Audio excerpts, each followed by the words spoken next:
சங்கராபுரம் திரு ஏ ஜெகதீசன் கழக நிர்வாகி. தாவேகா இப்போ முதன்முறையாக சட்டமன்ற தேர்தலில் போட்டியிடுறாங்க. வெற்றி வாய்ப்பு சங்கராபுரம்ல உங்களுக்கு எந்த அளவுக்கு இருக்குன்னு நீங்க நம்புறீங்க? சங்கராபுரம் தொகுதி மட்டுமல்ல, தமிழ்நாட்டில் இருக்கிற 234 தொகுதிகளிலும் அறுதி பெரும்பான்மை பெற்று வெற்றி அடைகிற ஒரு வாய்ப்பு தமிழக வெற்றி கழகத்துக்கு இருக்கு. மக்களுக்கு நல்லது பண்றதுக்கு அரசியலுக்கு வாங்கடா, கொள்ளை அடிக்கிறது கொலை பண்றதுக்கு அரசியலுக்கு.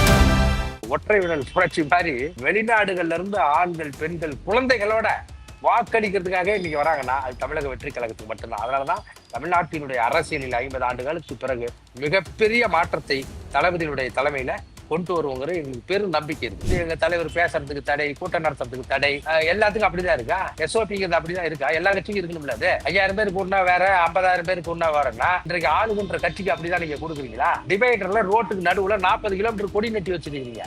நாங்க ஒரு கூட்டம் நடத்தினா 50 கோடி தான் இருக்கணுங்கிறீங்க. 5000 பேருக்கு மேல கூடக்கூடாதுங்கிறீங்க. ஒரு தொகுதியில் இருக்கிற ஒரு தெருவின் தளபதிக்காக 5000 பேர் நீங்க பணம் கொடுத்து கூட வீதியமாக கூடாத கூட்டம் இன்னைக்கு தலைவர் சாதாரணமா வேட்புமனு தாக்கல் பண்ண போறாரு. நீங்க பாருங்க, மக்கள் எழுச்சி புரட்சிக்கு தயாராயிட்டா, மாற்றத்தை விரும்பிட்டாங்க. நீங்க பணத்தை கொடுத்து நாங்க போட்டுறோமா? அதனால என்றைக்குமே பணபலம் தீர்மானிக்காது வெற்றி தோல்வி, மக்கள் பலம் தான் தீர்மானிக்கணும். உலக வரலாறு புரட்சியும் நிரூபித்துக் கொண்டிருக்கிறது. இப்ப ஆளுங்கட்சி நடத்தின மகளிர் பாதுகாப்பு மாநாடு, முதல்ல மகளிரே இவங்க இருந்தா பாதுகாப்பு. நீங்க 2 வயசு குழந்தைய தூக்கிட்டு போய் பாலியல் வல்லுறவு பண்றாங்க. அவ யாருன்னு கேட்க திமுக கட்சிக்காரங்களா இருக்காங்க. இப்ப நான் நிக்கிற சங்கராபுரம் தொகுதியில கள்ளச்சாரா சாவு எத்தனை நடந்தது? செத்தது பதிவேட்டுல 69-70 பேரு. அதுக்கு பிற்பாடு பல பேர் செத்துருக்காங்களே, தடுத்து நிறுத்த முடியலையே. உதயசூரியன் என்கிற எம்எல்ஏ எவ்வளவு பெரிய வேலை செய்யறாரு. கல்லூராயின் மலையில் இருந்த படித்த இளைஞர்கள் எல்லாம் அங்க வேலை செய்யல, சாராய கசத்துக்கு பயன்படுத்துறாங்க. அங்க இருக்க மலையெல்லாம் நாங்க போகும்போது மக்கள் வெளி மாநிலத்துக்கு போயிடுறாங்க வேலை செய்ய. இன்னைக்கு தமிழ்நாட்டுல காசு வாங்காத ஒரு ஐடி இரவும் பகலும் இன்றைக்கு இந்த பெண் நிறுவனத்துக்கு சவால் கொடுக்கிற அளவுக்கு இயங்குகிறது என்றால் அது தமிழக வெற்றி கழகத்துடைய விர்ச்சுவல் வாரியர்ஸ் தான். எங்கள் தளபதியை தனி ஆளாக இந்த தமிழக மக்கள் பார்க்கவில்லை, தன் வீட்டில் ஒருவராக பார்க்கிறார்கள். தமிழக வெற்றி கழகம் என்பது தானே வெல்வது போல் அவர்கள் நினைக்கிறார்கள். இன்க்ளூசிவ் நியூஸ் தமிழ் நேயர்களுக்கு வணக்கம். இன்றைக்கு நேர்காணலில் நம்ம கூட இணைஞ்சிருக்காங்க. அதாவது சங்கராபுரம் சட்டமன்ற தொகுதியினுடைய தாவேகா வேட்பாளர் திரு ஜெகதீச பாண்டியன் அவர்கள். நிறைய கேள்விகள் கேட்க போகிறோம், வாங்க பேசலாம். வணக்கம் சார். வணக்கம்மா. வணக்கம். அதாவது சங்கராபுரம்ல தாவேகாவினுடைய வேட்பாளராக விஜய் அவர்கள் உங்களை தேர்வு செஞ்சுருக்காங்க. சங்கராபுரம் தொகுதியை பொறுத்த வரைக்கும் அது உங்களுக்கு பரிச்சயமான தொகுதி தான் கூட. ஸோ ஏற்கனவே நீங்கள் பாராளுமன்ற தேர்தலில் நின்று 3வது இடம்லாம் பிடிச்ச வரலாறு இருக்குது. ஸோ அப்படி இருக்கும்போது தாவேகா இப்போ முதன்முறையாக சட்டமன்ற தேர்தலில் போட்டியிடுறாங்க. வெற்றி வாய்ப்பு சங்கராபுரம்ல உங்களுக்கு எந்த அளவுக்கு இருக்குன்னு நீங்கள் நம்புறீங்க? சங்கராபுரத்தில் எனக்கு மட்டும் இல்லைங்க, தமிழக வெற்றி கழகத்துக்கு தமிழ்நாடு முழுக்க மிகப்பெரிய ஒரு எப்படி சொல்றது, மக்களுடைய எழுச்சி அலை இருக்குது. அது காரணம் என்னன்னா தளபதியினுடைய 30 ஆண்டு கால அந்த வளர்ச்சி. இதுக்காக எண்ணற்ற பேர், பல லட்சக்கணக்கான இளைஞர்கள், இளம் பெண்கள் உழைத்த உழைப்பு.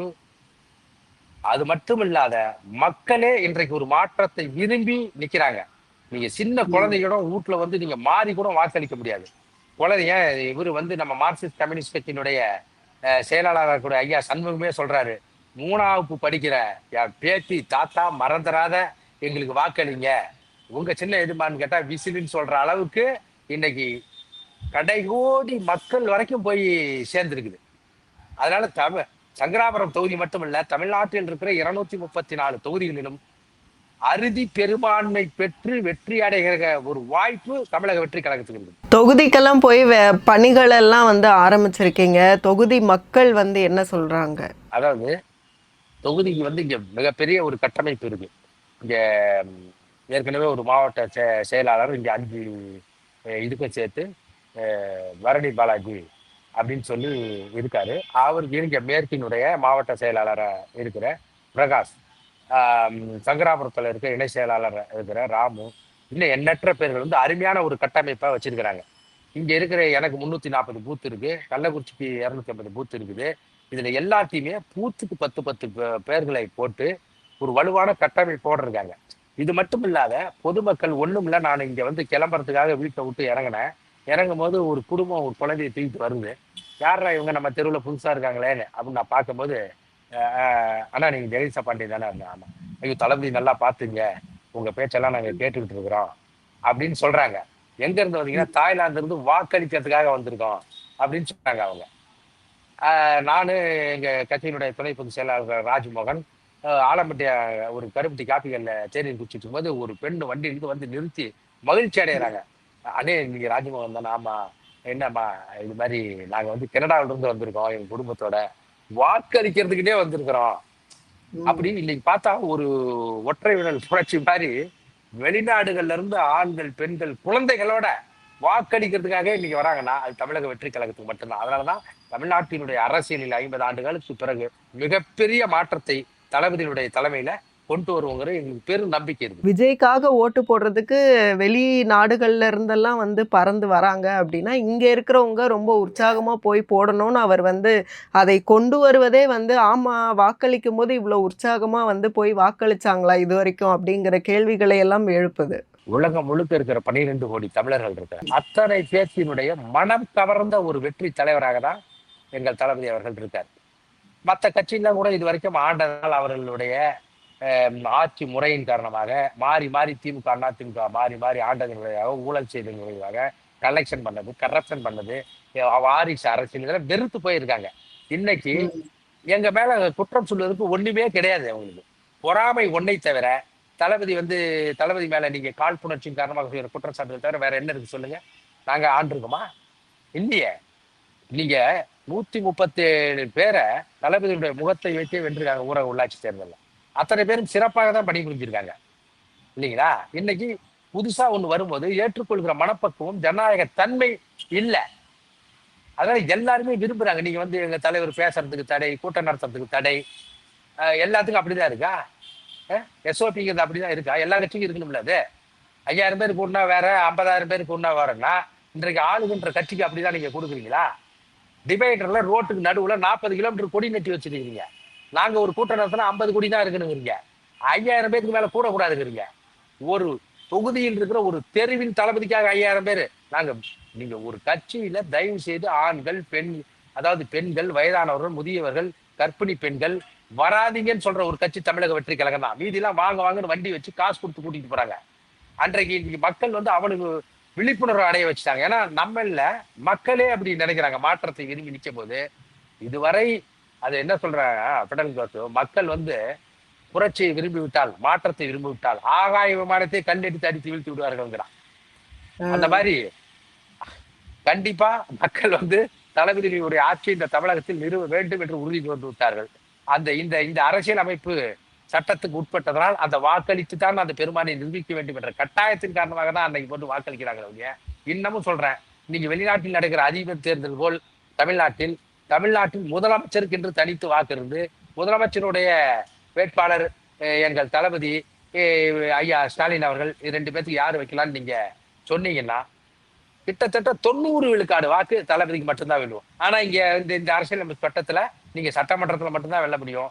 117 பேர் சேர்ந்து அவரை தேர்ந்தெடுக்கிற போதுதான் அது பெரும்பான்மையா வருங்கிறதுனால இந்த நிலைமை. இல்லைன்னா நீங்க ஒரு தேர்தல் முதலமைச்சருக்கான கேண்டிடேட் வேட்பாளர் யாருன்னு வச்சா தளபதி தான் வெல்லுவார். பணபலம், அதிகார பலம் அப்படிங்கும்போது விஜய் அவர்களுடைய எல்லா வேட்பாளர்களுக்கும் இருக்கக்கூடிய சவால் வந்து அந்த 2ஐயும் தாண்டி நம்ம வந்து ஜெயிக்கணும் அப்படிங்கிற ஒரு விஷயமாக இருக்கும். அது சவாலா தானே இருக்கு. தொகுதியில பிரச்சாரங்களை மேற்கொள்ளும் போது மக்களை நீங்க அவ்வளவு சாதாரணமா இடைப்பற்றக்கூடாது. பணபலம் உள்ளவர் தான் இங்க கட்சி ஆரம்பிக்கணும்னா அம்பானி அதானியும் தான் அதிபராகவும் பிரதமராகவும் இருக்க முடியும் இல்லையா? இன்னைக்கு தமிழ்நாட்டுக்கு எண்ணற்ற பணக்காரர்கள் இருக்காங்க. அவங்க எல்லாம் கட்சி நடத்த முடியுமா? நீங்க பணம் கொடுத்து கூட வீதியமாக கூடாத கூட்டம் இன்னைக்கு தலைவர் சாதாரணமா வேட்புமனு தாக்கல் பண்ண போறாரு. நீங்க பாருங்க, மக்கள் எழுச்சி புரட்சிக்கு தயாராயிட்டா, மாற்றத்தை விரும்பிட்டாங்க. நீங்க பணத்தை கொடுத்து நாங்க கூட்டுறோமா? அதனால என்றைக்குமே பணபலம் தீர்மானிக்காது வெற்றி தோல்வியா, மக்கள் பலம் தான் தீர்மானிக்கணும். உலக வரலாறு புரட்சிகளும் நிரூபித்துக் கொண்டிருக்கிறது. அதனால எங்களுக்கு வந்து இவங்க கொடுக்குற மாதிரி செலவுக்கு கொடுக்க முடியாது. எங்களால நாங்க இன்னமும் சவால் படுறோம். நாங்கள் நேசிக்கிற எங்கள் கொள்கை தலைவர் ஐயா பெரியார், ஐயா அம்பேத்கர், காமராஜர், அம்மா அஞ்சலை அம்மாள், வீர வயல்நாச்சங்கள் சத்தியமிட்டு சொல்கிறோம். வாக்குக்கு ஒரு பைசா கூட நாங்க கொடுக்க மாட்டோம்.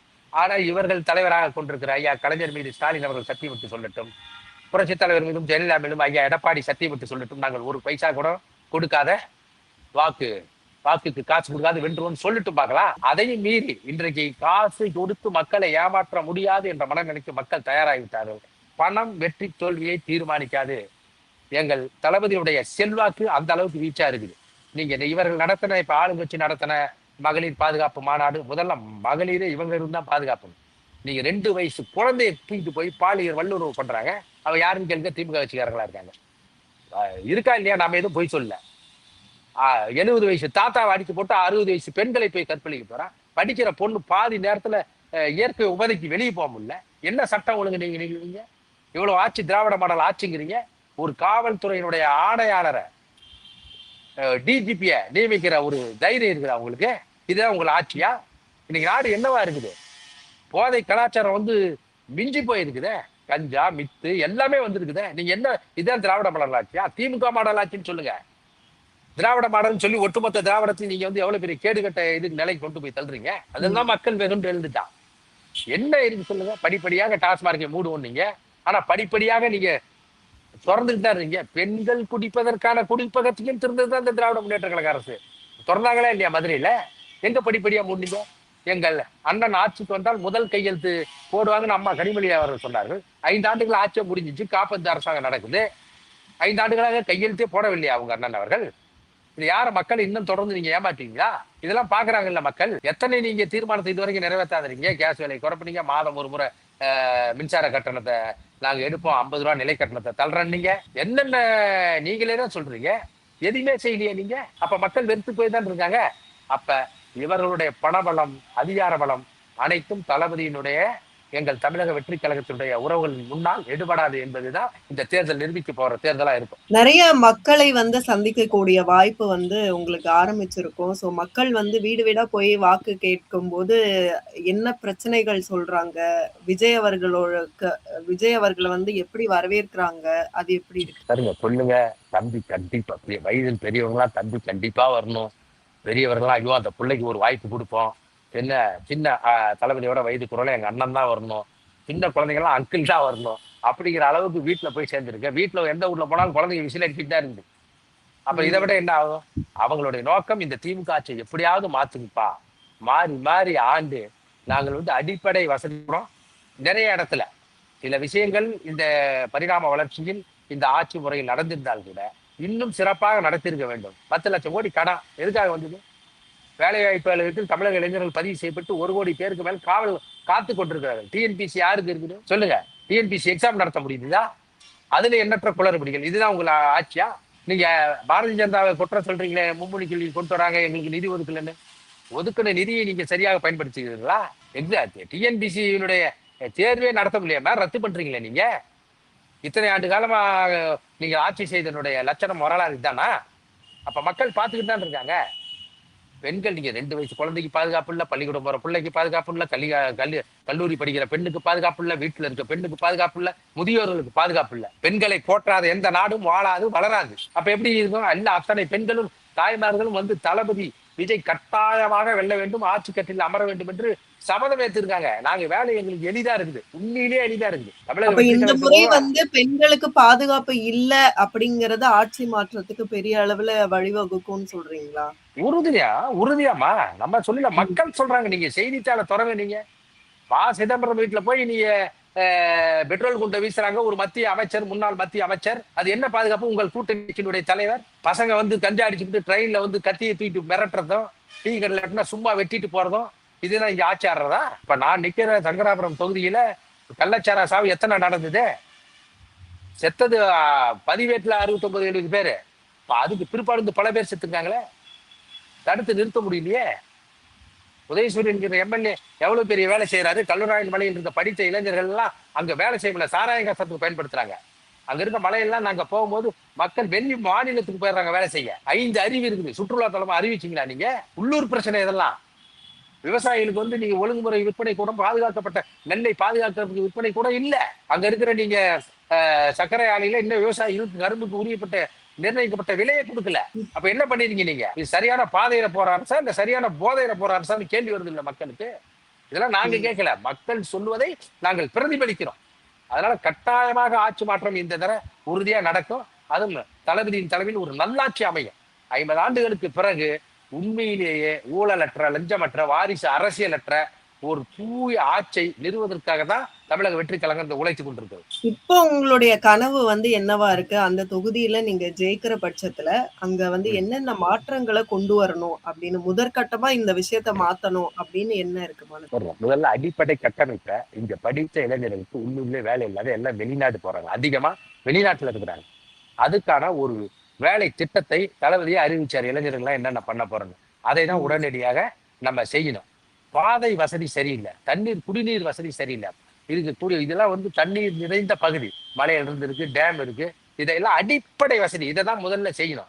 எங்களுக்கு குறுகிய கால திட்டம் இது, நீண்ட கால திட்டம் இது, எதிர்கால திட்டம் இது, அத்தனையும் எங்களுடைய தேர்தல் வரைவு அறிக்கையில எங்களுடைய தேர்தல் அறிக்கையில இருக்குது. அதை கொண்டு பெண்களுக்கு எவ்வளவு பெரிய நல்ல விஷயத்த அறிவிச்சாரு. இளைஞர்களுக்கு வெளிநாட்டுக்கு படிச்சுட்டு நீங்க வேலையில் இருந்தீங்கன்னா வேலைக்கு போற வரைக்கும் உங்களுக்கு அவங்க ஸ்டே பண்ணி தராங்க. இல்லைன்னா ம். அங்க இருக்க நகராட்சின்னு நீங்க வந்து வேலை செய்யணும் போது அவங்க கட்டாயமா வேலை தேடிட்டு போறாங்க. அதாவது பிணை இல்லாத கடன், ஜாமீன் இல்லாத கடன் தரன்னு அறிக்கை இது வரைக்கும் யாருமே சொல்லலையே. படிக்கிறதுக்கு ம். ஒரு கடன் வாங்க போனா எத்தனை பேர்த்துட்டு போய் கையெழுத்து வாங்க நிக்க வேண்டியது இருக்கு. இந்த மாதிரி நல்ல திட்டம் இளைஞர்களுக்கு கொடுக்கும் போது அவர்களையும் கவருங்க இல்லையா? இதெல்லாம் செய்ய முடியுமா இல்லையா? இத்தனை லட்சம் கோடிக்கு என்ன வரவு செலவு பட்ஜெட் இருக்கீங்க? நாட்டின் 10 லட்சம் கோடி கடன். ஆனா எந்த அமைச்சரும் அத்தனை அமைச்சர்களும் 10 லட்சம் மேற்பட்ட கோடிகள் தான் வைத்திருக்கிறாங்க. இதெல்லாம் எப்படி வந்தது? நாட்டின் கடன். ஆனா அமைச்சர்கள், எம்எல்ஏ வீட்டு, சட்டமன்ற உறுப்பினர்கள் வீட்டில் வசதியா இருக்காங்களா? அது எப்படி? அதையெல்லாம் இல்லாது தன்னலம் கருதாது அவர் தான் சொல்றாரு, நான் ஒரு பைசா தொட மாட்டேன், ஊழல் செய்ய யாரையும் விட மாட்டேன்.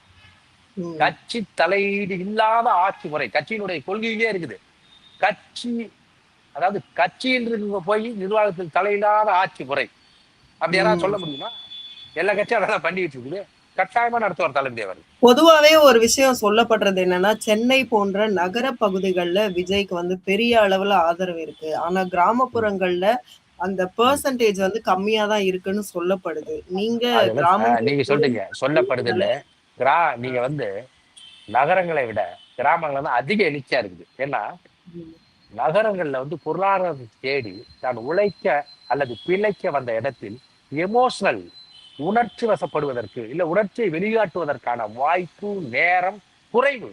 ஆனா கிராமத்து மக்கள் அப்படி இல்லை. நீங்க வந்து ஒருவர் இறந்து விட்டா நகரத்துல நடக்கிறவங்களுடைய உணர்ச்சிகளுடைய வெளிப்பாடும் இல்ல ஃபீலிங்கும் கிராமத்தில் இருக்கிறவங்களுடைய வெளிப்பாடும் நீங்க பாத்தீங்கன்னா அதிக ம். எமோஷனலான இருந்தவங்க கிராமத்து மக்கள் தான். அ- அது சென்டிமெண்டா தலைவர் அத்தனை வீடுகளின் உள்ளங்களிலும் இல்லங்களிலையும் நகரத்தை விட கிராம மக்களிடம்தான் அதிகமா போய் சேர்ந்திருக்காரு. நகரத்தில் இருக்க மக்கள் கூட லாப நட்டம் கருதி வேறொருவருக்கு வாக்களிப்பதற்கு வாய்ப்பு இருந்தால் கூட கிராமத்தில் சொன்ன சொல்லை பிடித்தவர்களுக்காக உயிரையே விடக்கூடியவர்கள் வாக்களிக்க மாட்டார்களா என்ன? அது நகரப்பகுதி மாநகர பகுதிகளை விட கிராமத்தில் இருக்க பெண்கள் இளைஞர்களிடம் தான் அதிக எழுச்சி இருக்கிறது. விஜய் அவர்கள் சொல்ற மாதிரி அந்த கனெக்ஷன் வந்து எல்லா வீட்லயும் நீங்க பாக்குறீங்களா? வீட்டுக்கு வீடு விஜய் இருக்காங்க, விஜய் இருக்காங்க அப்படிங்கிற அந்த ஒண்ணும் இல்ல, கனெக்ஷன். நான் சொல்றேன் பாருங்க. ஒரு சின்ன குழந்தை என் நண்பரோட கார்ல போயிட்டு இருக்கோம். பெரியப்பா அந்த பக்கம் பார்க்காதீங்க, தீய சக்தி இருக்கு, தீய சக்தி இருக்குன்னு சொல்லு. உண்மையிலே என்னன்னா ஸ்டாலின் படமும் மு க ஸ்டாலின் படமும் இருக்கு. பெருமைக்கு சொல்லுங்க, நான் பொய்யே சொல்லல. ஓம் சக்தி பராசக்தி தீய சக்திங்க. என்னுடைய சொந்த தம்பியோட வீடு கிரக பிறகு போன மாசம் போனேன். என்னிடம் சொல்லிக்காதுங்க தீய சக்தி. ஓம் சக்தி பராசக்தி தீய சக்தி. அவர் ஸ்டாலின் தான் வராரு, அல்வா கிட்ட போறாருன்னு குழந்தைங்க, அவங்களுக்கு வாக்கே இல்ல. 4வது 3வது படிக்கிற குழந்தைங்க அந்த அளவுக்கு அவங்க போய் சேர்ந்துட்டாங்க. ஏன் இந்த கட்சிகள் பயப்படுதுன்னா, இன்று மட்டுமல்ல, தொடர்ந்து தொடர்ச்சியாக 25 ஆண்டு காலம், கால் நூற்றாண்டு காலத்திற்கு இவர்கள்லாம் வருகிற போது கூட தமிழக வெற்றி கழகம் தொடர்ந்து ஆட்சி நிற்கும் என்ற பயத்தின் காரணமாக தான் அவங்க எங்கேயாவது போன எங்களுடைய பகுதிக்கு போனா, பெரம்பலூர்ல தலைவர் வந்து பிரச்சாரம் பண்ண போறாரு, அலுவலகத்தை திறக்க போறாருன்னா ரோட தோண்டி வச்சுட்டு அங்க பாதுகாப்பு குறைபாடு இருக்குங்க. இன்னைக்கு நடக்கிற கூட்டத்துல பாதுகாப்பு குறைபாடு இருக்குன்னு சொல்றாங்க. மக்கள் தன்னெழுச்சியா கிளம்பி வராங்க.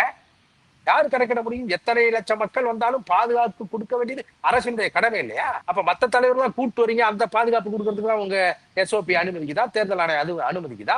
இதனுடைய பயத்தின் காரணமாக தான். ஆனா இதெல்லாம் எப்பயோ போய் சேர்ந்துச்சு. வாக்களிக்கிற நாள் வந்து 21 நாள் இருக்கிற 23ஆம் தேதி எதிர்பார்த்து இருக்காங்க மக்கள். நீங்க பாருங்க, இருக்கிற 75,035 பூத்திலையும் நீங்க பாத்தீங்கன்னா அத்தனை மிஷினிலும் மிஷின் பொத்தான் தேய்ந்து போய் தான் இருக்கு. நான் பெருமைக்காக சொல்ல, அன்னைக்கு நடக்குது, இன்னும் 23 நாள் தான் இருக்கு, காத்திருப்போம். உறுதியாக வெல்லுவோம். இப்ப அடுத்ததா என்னன்னா, தொகுதியில வந்து கிட்டத்தட்ட 1,68,000 வாக்காளர்கள் அப்படிங்கிற மாதிரி நான் பார்த்தேன். ஸோ இல்ல இல்ல தொகுதிய அது பொறுத்த எங்களுக்கு 2,57,000 ஓட்டு இருக்குது ஓகே. அது ரிவைஸ் சங்கராபுரத்துல. ஆமா, பண்ணப்பட்டதுல இருக்கலாம். 340 எஸ்ஐஆர்லயே 340 பூத்து வந்துருச்சு. ஆ. 2,57,000 வாக்குகள் இருக்கு. அத்தனை மக்கள்கிட்ட நாங்க கொண்டு போய் சேர்த்துட்டோம். அதை நினைவூட்டி தேர்தல் அன்னைக்கு அதை ஒதுக்கி வைத்து விட்டு அவர்களை ஒதுக்கி விட்டு நீங்க பாருங்க, இன்னைக்கு தமிழ்நாட்டுல இது வரைக்கும் வாக்களித்தவர்களுடைய விழுக்காட்டை விட, சதவீதத்தை விட எண்ணிக்கையில் இந்த முறை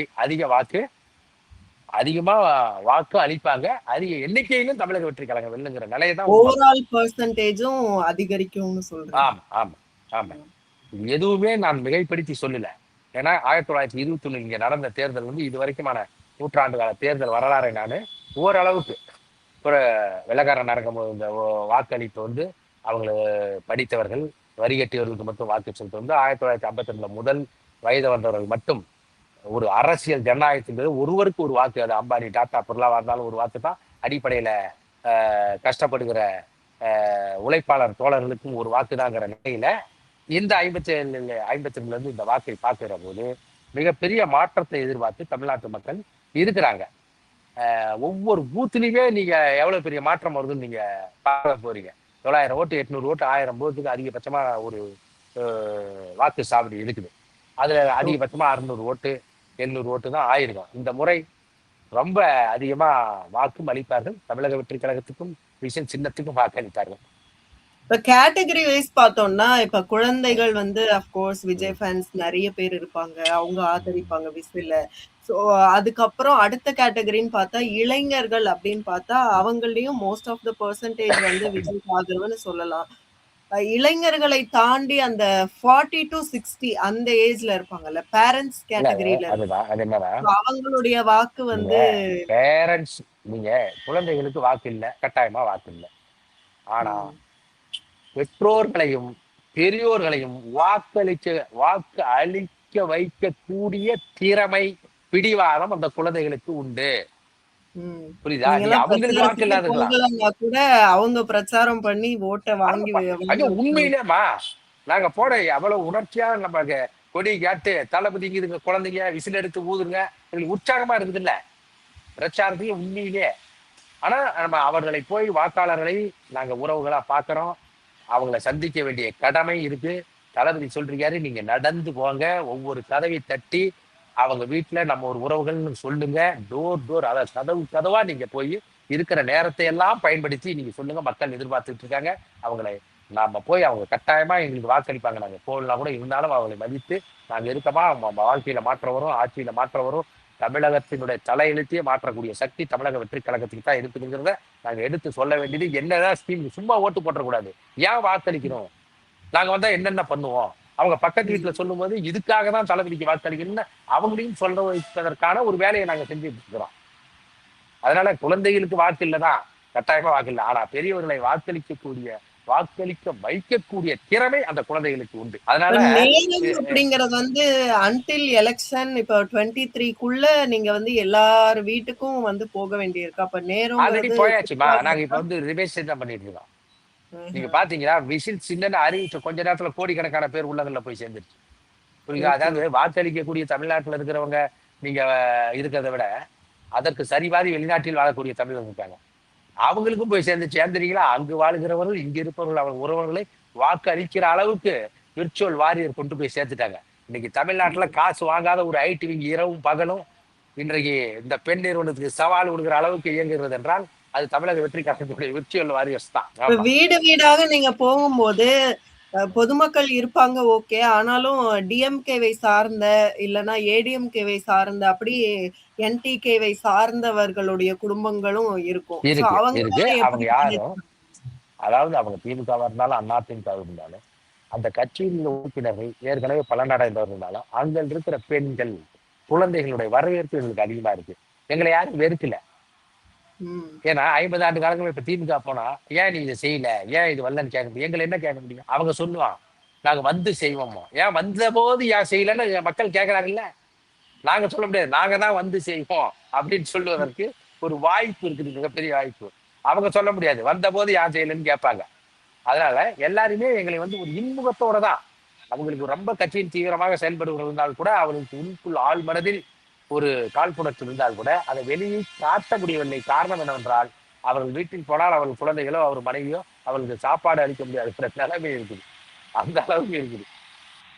ஏன்னா எங்கள் தளபதியை தனி ஆளாக இந்த தமிழக மக்கள் பார்க்கவில்லை, தன் வீட்டில் ஒருவராக பார்க்கிறார்கள். தமிழக வெற்றி கழகம் வெல்வது தானே வெல்வது போல் அவர்கள் நினைக்கிறார்கள். ஆனா விமர்சனங்கள் வரும்போது விஜய் வந்து இதுவரைக்கும் எதுவுமே செய்யல, அவருக்கு எதுக்கு ஓட் பண்ணணும் அப்படின்னு சொல்லிட்டு விஜயை விமர்சிக்க கூடியவர்கள் சொல்லதான் அதான் நான் சொல்றேன், அவ்வளவு சொத்து தளபதியை வச்சிருக்காரு, விமர்சிப்பவர்கள் மூலமாகத்தான், அதான் தளபதி விமர்சிப்பவர்கள் மூலமாகத்தான் அவர்கள் தன்னை விளம்பரப்படுத்திக் கொள்ள முடியும். விமர்சனத்தை ஏற்காதவர் எந்த ஒரு வெற்றியுமே அடைய முடியாது. விமர்சனத்துக்கு எதுக்கு பதில் சொல்லணும்? என்ன சொல்றாங்க அறிஞர்கள்லாம், உன்னை விமர்சிப்பவனுக்கு நிரூபிப்ப போராட விட உன்னை நம்பி இருப்பவர்களுக்கு நீ நினைத்ததை செய்ய செயல்படுங்கன்னு தான் சொல்றாங்க. எதுக்கு விமர்சனத்துக்கு அவர் பதில் சொல்லணும்? அதான் நாங்க சொல்றோமே, நாங்களே சொல்றல, எங்களுக்கு மிகப்பெரிய எதிரினா, அரசியல் எதிரினா அது டிஎம்கே. அவர்களுக்கு எங்களுக்கு தான் சண்டை, அவர்களுக்கு நாங்க பதில் சொல்ல முடியும். எங்களை சொல்வதன் மூலமாக எங்கள் கட்சியின் இருக்க பெண்களை எல்லாம் விபச்சாரி என்று பேசிய பொன்ராஜுக்கெல்லாம் பதில் சொல்லக்கூடிய அளவிற்கு எங்க தலைவர் இருக்கிறாரு.